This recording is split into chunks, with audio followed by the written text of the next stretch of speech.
Okay, in this video, we are going to talk about experiments and learning, testing, prototyping, all these kinds of things that are really central to the entrepreneurial process. So let's jump into it. Um, there's some key ideas that we'll cover in this and the next two or three videos. Knowing why we test is what we'll talk about in this first video. And the short answer is this is the best way to deal with uncertainty. Learning as much as you can, as fast as you can, as cheaply as you can is sort of the principle behind like how we test. Well, as learning as effectively and efficiently as possible. And then we'll talk about the process, knowing what to test. We'll talk about, am I willing to bet my salary on this particular assumption? Is this a deal killer if it goes wrong? Knowing how to test, we'll think about, creating a vision or a mock-up or a minimum viable product, rapid prototyping. So these are all the topics that we'll cover over this and the next videos. So at this point in the semester, you have some sort of theory. You have some sort of value proposition statement. You're saying, look, our venture is going to help this customer segment who want, some sort of problem solved, right? And how are we going to do it? By, and then you'll describe the solution so that some sort of value gets created. Okay, so the question becomes, is this a useful theory? Is there truth to this theory? Am I right? We better start testing. So let me give you an example. Let's say I'm going to open a dry cleaner.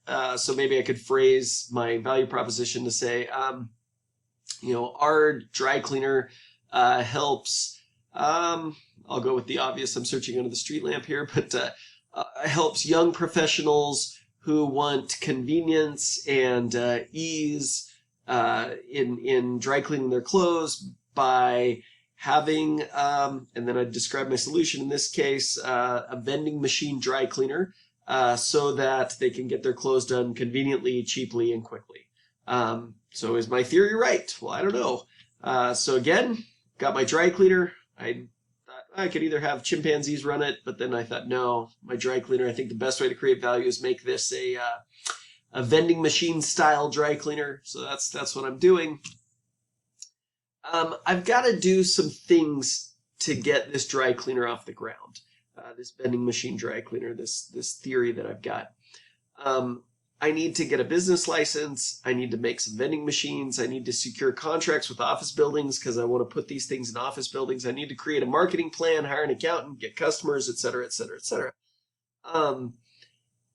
And so these to-do items have different assumptions embedded within them. I need to get a business license assumes that I can get one. Find office space, that I'm going to find some sort of real estate, some tiny piece of real estate available. Making the vending machines, well, I'm going to be able to make these. Securing contracts to work with office buildings, buildings will be willing to work with me. Create a marketing plan, I'll be able to develop an effective way to reach customers. Hire an accountant, I'll find an accountant. Customers will want this service. Customers will value this service. So there's all these assumptions embedded within the to-do list that I have.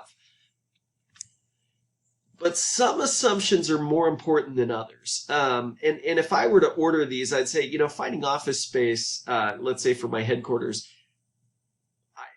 that's not a super critical assumption. Like if I don't find office space here, I can find it there. Like one way or another, I'm going to find some headquarters. On the other hand, getting customers, my assumption that customers actually want this service, customers will value the convenience, that's a really important assumption because if that's not true, my entire theory is wrong. Then my vending machine based dry cleaner just won't work. And so I really want to think about what are the most critical assumptions and kind of move them to the top of the list.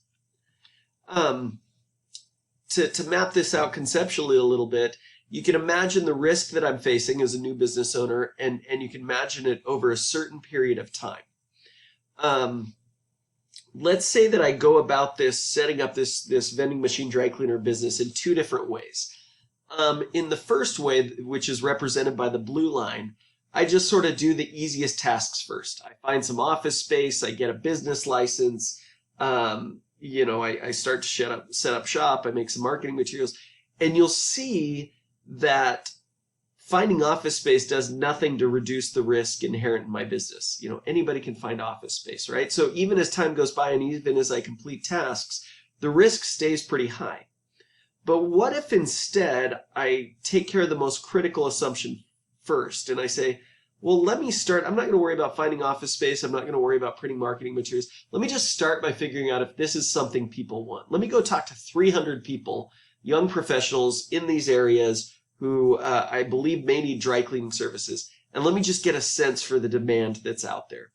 And if I can check this off, and if it is indeed true and people would really value this vending machine service, all of a sudden, my risk, because I took care of that one first, my risk goes down really quick.